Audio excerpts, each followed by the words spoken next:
श्रीहरये नमः श्रीहरये नमः श्रीहरये नमः। नमोऽस्तु रामाय स लक्ष्मणाय देव्यै च तस्मै जनकात्मजायै। नमोऽस्तु रुद्रेन्द्रयमानिलेभ्यो नमोऽस्तु चन्द्रार्कमरुद्गणेभ्यः। श्रीहरये नमः श्रीहरये नमः श्रीहरये नमः। जानकीकान्तस्मरणं जय जय राम राम। एकोनविंशः सर्गः कृच्छ्रगतसीतोपमाः तस्मिन्नेव ततः काले राजपुत्री त्वनिन्दिता तस्मिन्नेव ततः काले राजपुत्री त्वनिन्दिता रूपयौवनसम्पन्नं भूषणोत्तमभूषितं रूपयौवनसम्पन्नं भूषणोत्तमभूषितं तस्मिन्नेव ततः काले राजपुत्री त्वनिन्दिता रूपयौवनसम्पन्नं भूषणोत्तमभूषितम्। ततो दृष्ट्वैव वैदेही रावणं राक्षसाधिपम् ततो दृष्ट्वैव वैदेही रावणं राक्षसाधिपम् प्रावेपतवरारोहा प्रभाते कदलीयथा प्रावेपतवरारोहा प्रभाते कदलीयथा। ततो दृष्ट्वैव वैदेही रावणं राक्षसाधिपम् प्रावेपतवरारोहा प्रभाते कदलीयता।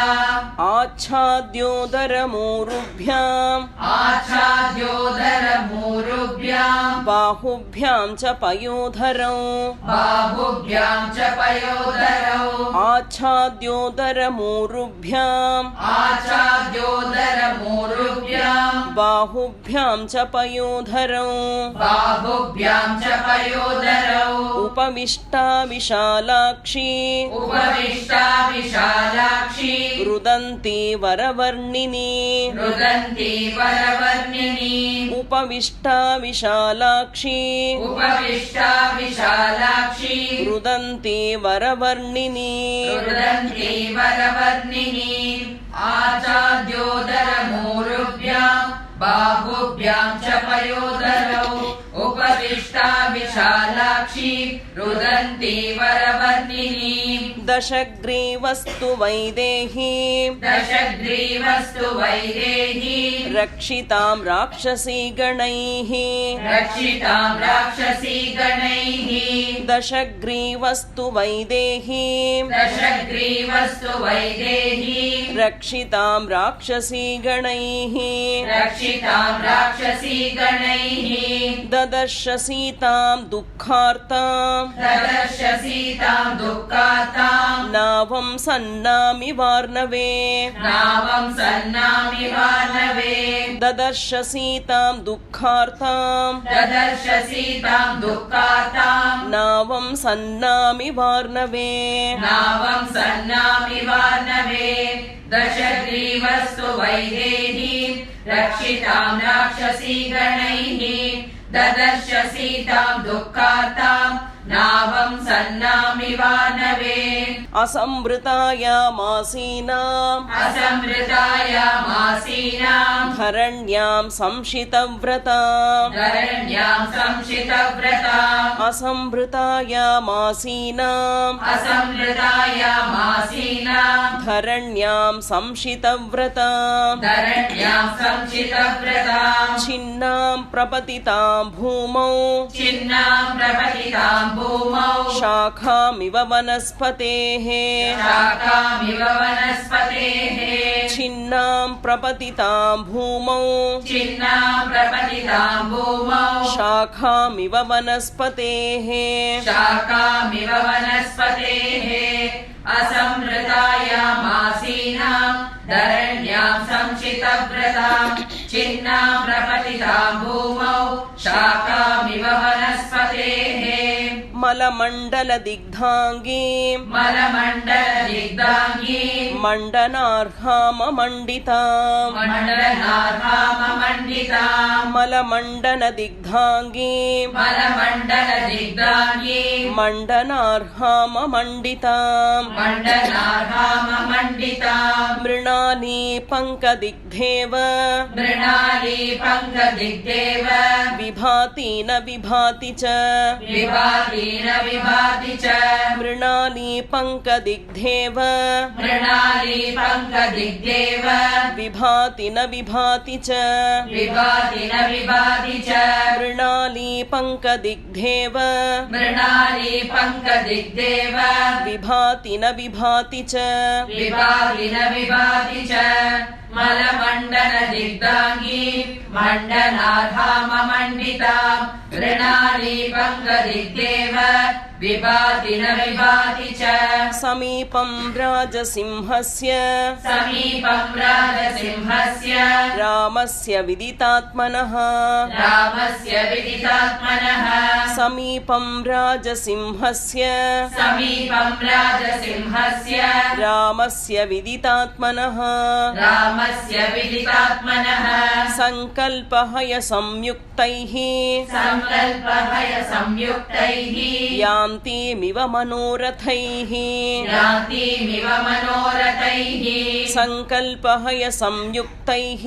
सङ्कल्पभय संयुक्तैः यान्तीमिव मनोरथैः यान्तीमिव मनोरथैः समीपं राजसिंहस्य रामस्य विदितात्मनः सङ्कल्पहय संयुक्तैः यान्तीमिव मनोरथैः शुष्यन्तीं रुदतीमेकाम् शुष्यन्तीं रुदतीमेकाम् ध्यानशोकपरायणाम् ध्यानशोकपरायणाम् शुष्यन्तीं रुदतीमेकाम् शुष्यन्तीं रुदतीमेकाम् ध्यानशोकपरायणाम्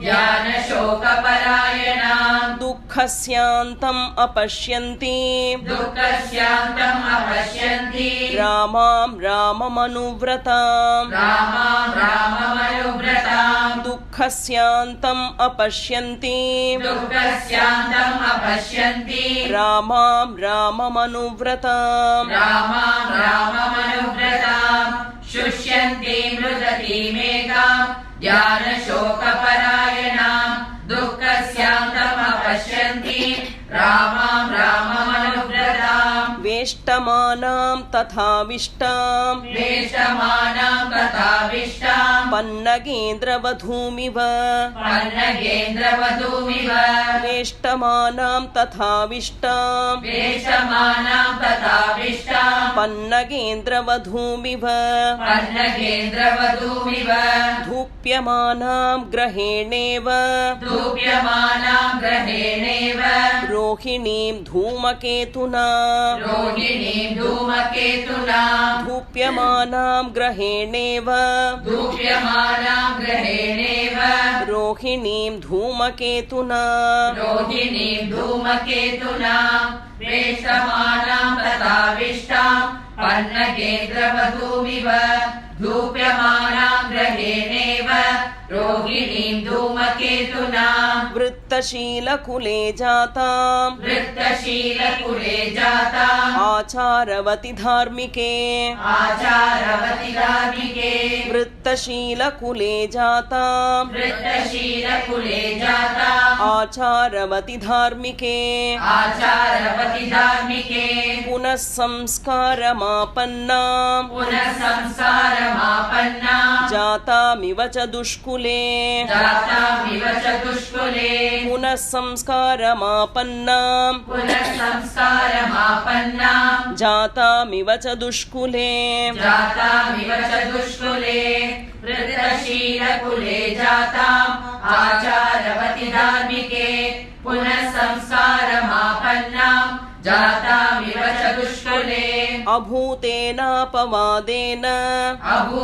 अभूतेनापवादेन कीर्तिं निपतितामिव कीर्तिम् निपतितामिव अभूतेनापवादेन अभूतेनापवादेन कीर्तिं निपतितामिव कीर्तिम् निपतितामिव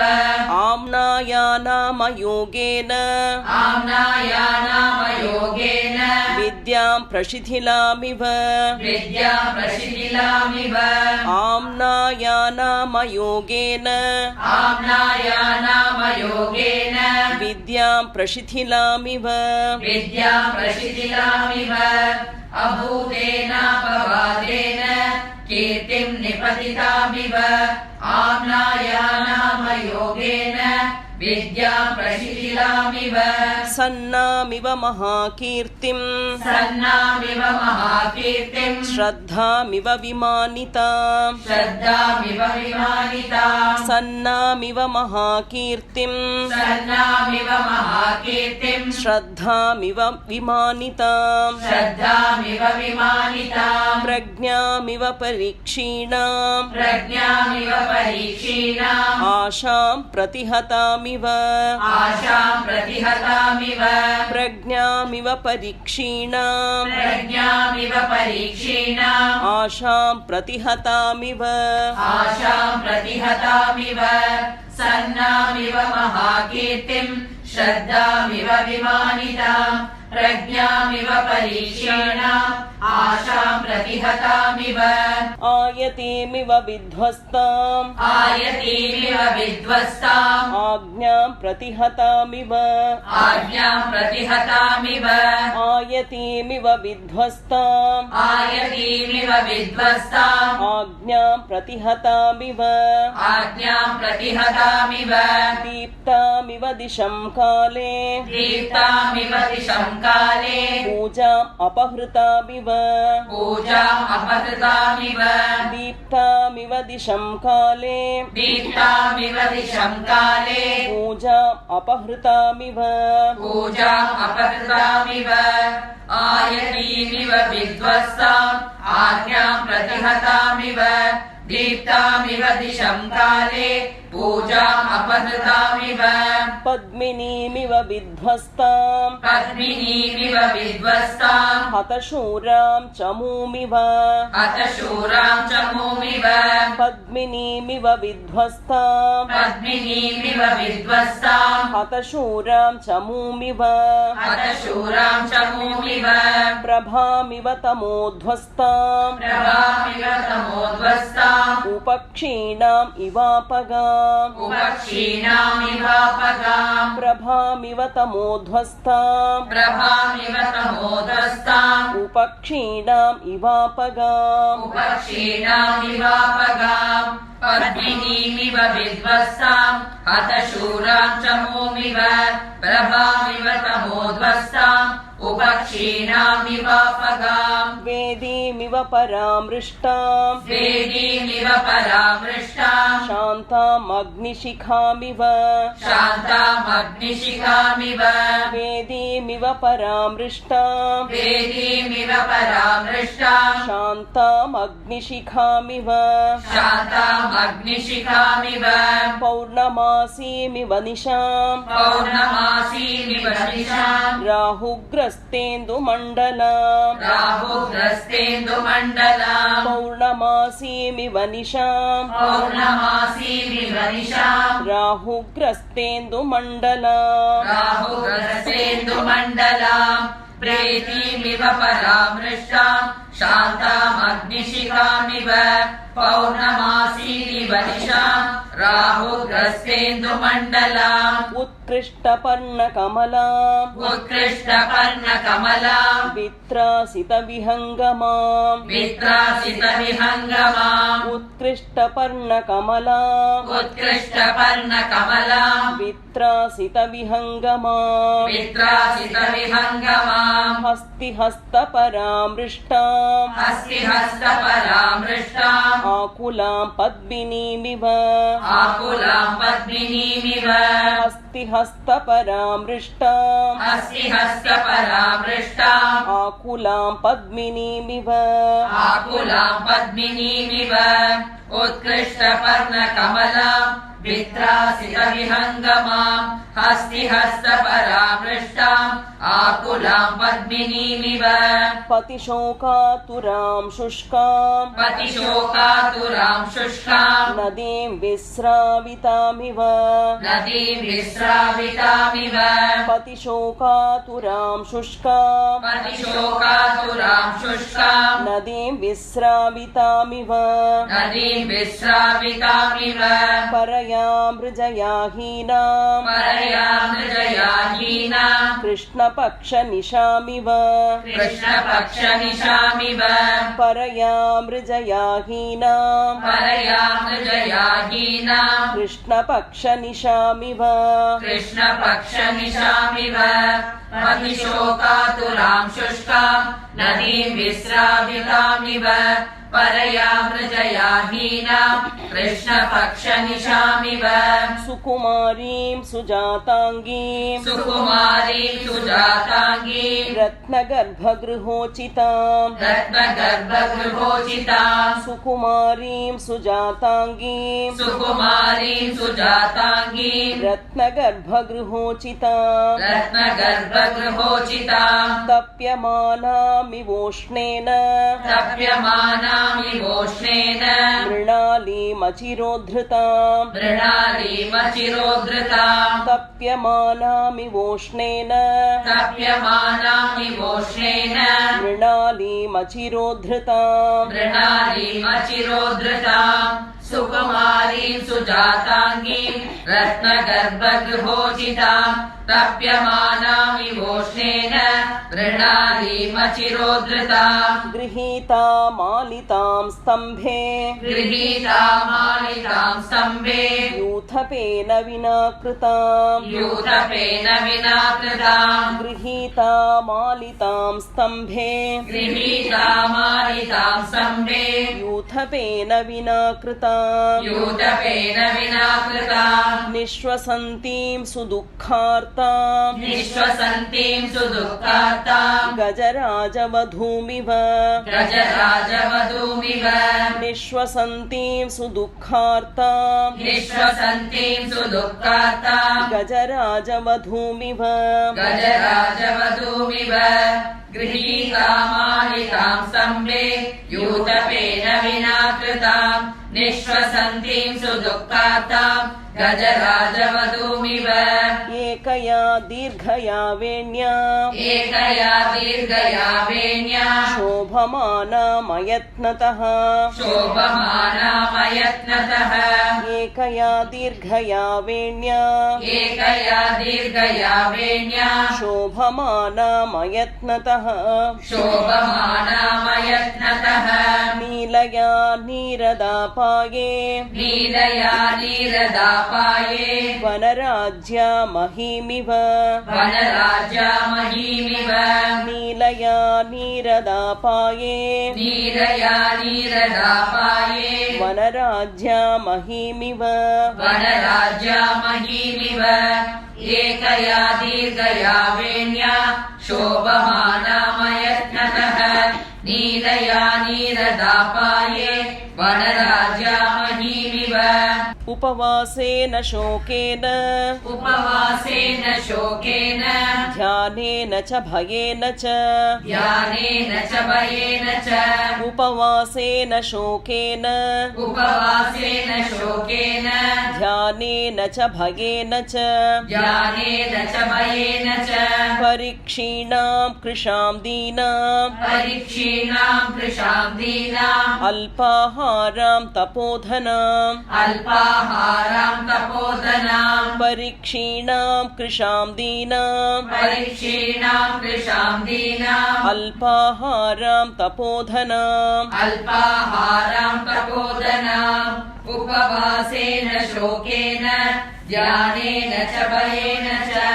परीक्षीणां कृशाब्दीनाम् अल्पाहारां तपोधनाम् आयाचमानां दुःखार्तां आयाचमानां दुःखार्ताम् प्राञ्जलिं देवतामिव प्राञ्जलिं देवतामिव आयाचमानां दुःखार्तां आयाचमानां दुःखार्ताम् प्राञ्जलिं देवतामिव प्राञ्जलिं देवतामिव भावेन रघुमुख्यस्य भावेन रघुमुख्यस्य दशग्रीवपराभवम् दशग्रीवपराभवम् भावेन रघुमुख्यस्य भावेन रघुमुख्यस्य दशग्रीवपराभवम् दशग्रीवपराभवम् आयाचमानां दुःखार्ताम् प्राञ्जलिं देवतामिव भावेन रघुमुख्यस्य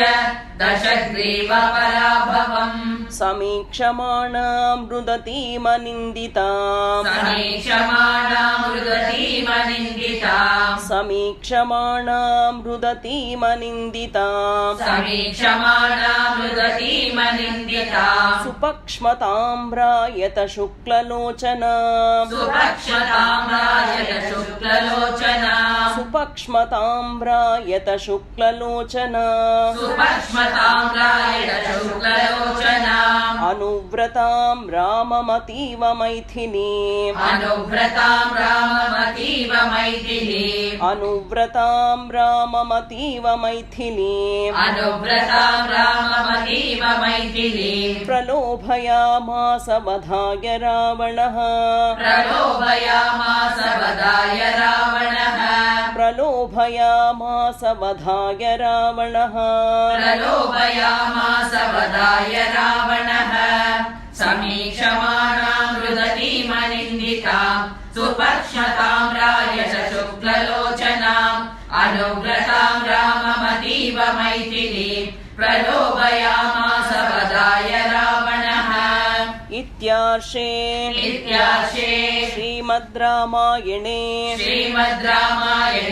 वाल्मीकिये आदिकाव्ये चतुर्विंशतिसहस्रिकायां संहितायां सुन्दरकाण्डे